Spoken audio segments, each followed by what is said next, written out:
Role-playing games are fun for various reasons. It could be the mechanics, themes, or it could even be the players and game masters, or it might be the source material. But for some players and game masters, their excitement comes from the gamble factor. So it's interesting how many tabletop role-playing games have included luck as a metacurrency or as a stat in their role-playing game. So today I'm going to be discussing luck in tabletop gaming. I'll be presenting what luck is in tabletop role-playing games, its various appearances in several games, and why luck as a metacurrency in your game can have amazing benefits and also some possible downsides. So, if you're feeling lucky, gamers, let's damn do this. First things first, luck is used in so many ways in tabletop role-playing games. In some games, luck is presented as a stat or a skill, while other games use it as a metacurrency. A metacurrency being a renewable resource that a player can spend to do something. These resources allow a player to have certain control of the rules and or narrative of the game. One of the most famous examples is Dungeons & Dragons 5th Edition's Inspiration. Or look at fate points in Fate RPG. And my personal favorite one are Destiny points from Star Wars FFG. Each of these games have a metacurrency where players can use them, and there's a give and take. For example, using a Destiny point means it gives a Destiny point or what we call a dark side point to the GM. However, what makes luck as a concept and or as a stat and metacurrency different, I think, is the thematic approach when it's included in a game.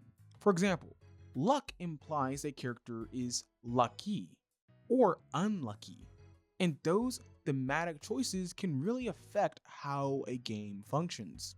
I think it makes sense that D&D 5e doesn't really have a luck system or a luck stat. The game is really balanced around combat and creating highly specified and sufficient characters who can kick ass. But as we'll come to understand as we explore different RPGs, luck takes on a more cruel perspective or a more whimsical perspective. Speaking of which, the first game we'll be talking about is probably one of the quote-unquote first tabletop role-playing games to introduce luck, Tunnels and Trolls. Tunnels and Trolls was made in 1975 by author Ken St. Andre. It was one of the more early RPGs, coming after Braunstein in 1969. It is inspired by early D&D's rulebooks. It uses a D6 system as its dice resolution. Ken came up with Tunnels and Trolls as a response/alternative to original D&D due to lacking the miniature wargaming background needed to understand OG Dungeons & Dragons. As Ken stated, what a great idea. What lousy execution. Nobody can play this. I'll write my own rules that my friends and I can play. The important part is this game is a relic of its time and stands out as likely the earliest RPG I could find using luck as a stat, or what this RPG calls a prime attribute. Luck in this game is not a metacurrency and is rather an attribute players use when rolling combat checks, skill rolls, and magic. I will admit, however, since this game's version of Tunnels and Trolls is super old, trying to make sense of these rules by just reading them is kinda difficult, so apologies if I got any of this wrong. Regardless, the biggest takeaway is that luck has been present in the RPG scene even in the hobby's early days of 1975. While Tunnels and Trolls 1E, to me, would not be something I play/run, this cements that luck as something, whether it is a metacurrency or not, has been present in RPGs for quite some time. And it's worth even thinking, when did metacurrencies start becoming popular in tabletop role-playing games? That might be another good idea for a video. Let me know down below in the comment section if that's something I should explore. But let's skip ahead 39 years and talk about one of my personal favorite tabletop role-playing games, Dungeon Crawl Classics. DCC has the luck stat. The character's luck modifier affects other rolls in the game too, such as critical hits, fumbles, and corruption when you're casting a spell. But the biggest thing I think DCC is known for is when you can burn luck. Characters can burn off luck to survive life or death situations. Any character can permanently burn luck to give a one-time bonus to a roll. And luck recovery is dependent on two things: your character's class alignment, which thieves and halflings have a particular affinity with luck. And secondly, luck restoration happens slowly and gradually over adventures and is linked to a character's alignment.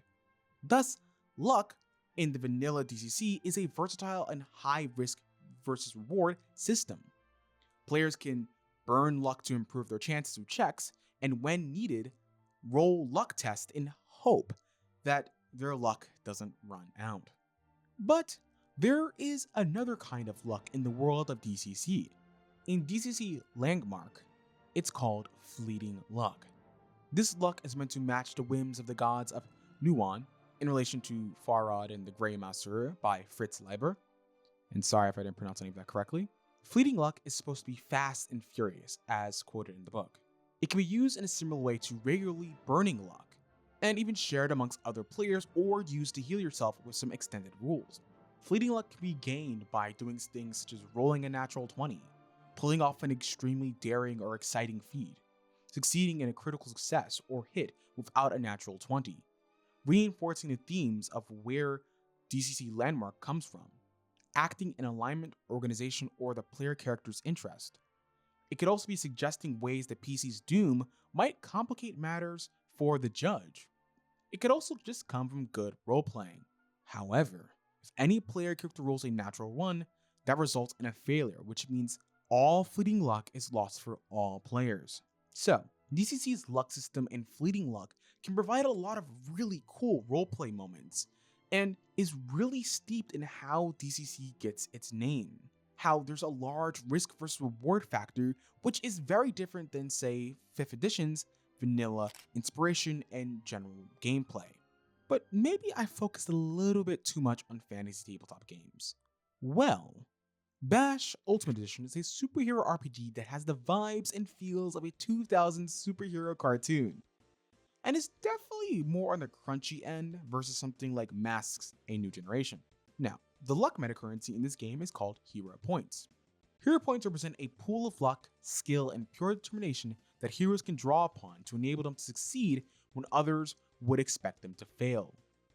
Your personal hero points are fetched at the end of every game and depends on character creation. For example, a hero is moving towards an evil hypnotist who shouts, "Stop!" Narrator, aka the GM, calls for a mind contest with the hero and the villain. They both roll, and the villain wins. The narrator declares that the hero cannot move because of the hypnotic command to stop the player character. In this moment, the player character can use their hero points to help them succeed against that mind contest. It is that simple resource players have that can make for a lot of interesting moments for the GM and players. And I think perfectly matches for the tone of a superhero game about larger-than-life characters based off 2000s superhero movies, television, and cartoons. But what if you want something more gritty? What if you want something about monster hunting? Well, Monster of the Week is a Powered by the Apocalypse game that also features luck. It's called the Luck Counter, a metacurrency that can remove the player from immediate emergencies. This means it can decrease a wound you just suffered to 0 harm. And it can also be used after you roll, retroactively changing the result to a 12, which is the max success a player can get when rolling in Monster of the Week. Once your luck runs out, the GM is allowed to hit you with the worst and most terrible things imagined. And the cool thing about luck is, if your luck runs out, there are actually really specific narrative things that happen for characters with particular backgrounds. So as we know, Powered by the Apocalypse games are pretty good at allowing players to streamline the focus on the fiction. And when you have all these mechanics, it really shines when you have these awesome monster hunters really fighting against time, and most certainly fighting against when they run out of luck. But some games have an even more interesting use of luck. Let's look at GURPS 4E. While I've only played GURPS in one session, I was surprised to find a luck skill in this game. Luck is an advantage in GURPS 4E. And in GURPS 4e, an advantage is something that is a usable ability, boon, or etc. that gives you an edge over NPCs. As written, luck is once per hour of play, you may re-roll a single bad die roll twice and take the best out of the 3 rolls. You must declare that you're using your luck immediately after you roll the dice. Once you or anyone else has made another die roll, it is too late to use luck. The GM is rolling in secret, for example, to see if you notice something. You may tell him or her or them you are using your luck ahead of time and must roll 3 times and give you the best result. It takes 15 points to get extraordinary luck. As above, but usable every 30 minutes and requires 30 points upon character creation. Ridiculous luck. As above, but usable every 10 minutes. It requires 60 points. I'm going to say, y'all, I've never seen a game that uses real life time to determine how much luck you get or how you can reroll. That sounds game breaking if the right players with unlimited choice in choices of advantages just get to choose that. Seriously, I've never seen anything like that, and I just think that is so unique and really cool. Finally is my other favorite tabletop role-playing game, Call of Cthulhu. Call of Cthulhu has luck, and luck has a couple of applications. Luck rolls are called by the keeper when a circumstance is out of the investigator's control. Secondly, a group luck check can be called if everyone's fate needs to be tested. And thirdly, and if something bad is going to happen, which it inevitably will, the person with the lowest luck score is subject to the unfortunate events. But the cool part isn't that. Rather, it is in how spending luck works that makes it a unique and quite frankly effective system. While in many of the games you've covered before, say DCC or Bash, you can use luck to say avoid injury or succeed in a check, it works similarly. But unlike in those games, Call of Cthulhu specifically states that luck is firstly an optional rule. And secondly, luck can be used to succeed checks if failed or increase the level of success. That means as you fail checks, it becomes harder and harder to feel lucky. This game, I think, represents the rawest feelings of running out of luck next to Monster of the Week. Because your character is battling horror after horror, and it is that balance of spending luck and trying to keep afloat that makes me love including the optional rule to begin with. And that's what makes luck so interesting for me. While it might all be perceived the same when you read it, say, on Wikipedia or in a book, luck's application in each of these individual games is wildly different, showing off the creativity and what each developer and subsequently the GMs and players use it for in their games. But while I enjoy luck and seeing it in several games, some people don't really like it being included. And one of the major reasons I've read about is that luck can be used to avoid conflict. And to that point, I agree entirely. If a game gives players resources to avoid conflict, it renders the complications that arise trivial. What's the point of a challenge if a player has a neat resource such as luck in Call of Cthulhu to quickly squash out the encounter?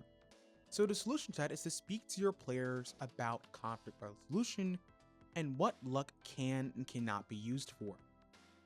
You, as the game master, need to consider what consequences you will allow your game's luck metacurrency to be applicable to. For instance, if you are playing in a game and a player uses their quote-unquote luck points to avoid death, even though you have all agreed character death isn't on the table, it's a waste of the resource and quite frankly not sure why you even included it to begin with. It is far better to state what you want at the table instead of using the metacurrency in the game to resolve the problem. After all, it is why in Call of Cthulhu you cannot use luck points on attack checks or sanity checks. It would remove the feeling of danger if every investigator could up their attacks to higher ranges of success, or if every class had burning luck in DCC. It would overshadow the uniqueness halflings and rogues have. My point is, luck as a metacurrency should not be designed to eliminate consequences completely. They have to come at a cost, and if they do not, it better be thematically relevant or up to the GM's choice. But a better question is luck appropriate for your game? A game's theme plays a huge reason on whether to include luck or not. For instance, a super technical game with high modularity might not need luck. For instance, system generic games might not need a luck skill because it depends on the game. In Call of Cthulhu, it is representative of how your character's luck is slowly running out as they face horrors beyond their understanding. In DCC, the luck stat is a risk versus reward. You invest your permanent stat for a chance at higher levels of power. It is a Gonzo style game where risk versus reward is part of the promise. So, if you are playing a game with optional luck or a luck homebrew, ask yourself this: what kind of game am I trying to run? What does luck mean for the themes of the game and for the players in it? Secondly, do players have the right tools for the job without needing luck? But with those counterpoints, I still think luck can open up so many roleplay and innovative responses around the table. Players are going to ask questions about the world. They're going to inquire about the surroundings. And I think a GM or a good GM usually follows the yes and rule. If a player has a creative idea and it ain't game breaking, you should just say yes. While it makes sense to say yes sometimes, the luck mechanic lets me ask a player to roll luck in certain situations where it makes sense to do so. It also empowers the player to know they can come up with stuff and there's a mechanic to resolve it. Is this necessary for player creativity? No, but it certainly empowers the player to know they can come up with creative ideas. It takes the pressure off the GM to create scenarios and solutions and puts it in the player's hands. And I feel like that kind of playstyle from both a GM and player perspective, I enjoy greatly. Is it for everyone? No, but I do think luck, when applied in certain situations, can be very effective to empower players and most certainly empower game masters to tell awesome stories together. And if they aren't awesome stories, let me know down below in the comment section. What are your thoughts on luck used in your RPGs? Speaking of which, if you're looking for me talking about luck in a different context, check out this video on Call of Cthulhu and why I think this scenario is really effective, not only at introducing people to COC, but also why it might be one of the best beginning scenarios. Finally, special shout out to my Patreon supporters Jakibi, Harrison Parker, and Paul Volpe for your continued patronage. If you want to support the channel, check down the description box to see my Patreon and Coffee. And as always, I'm your average everyday queer host, Blurry Disposition. Hope you all have an awesome day. Ciao.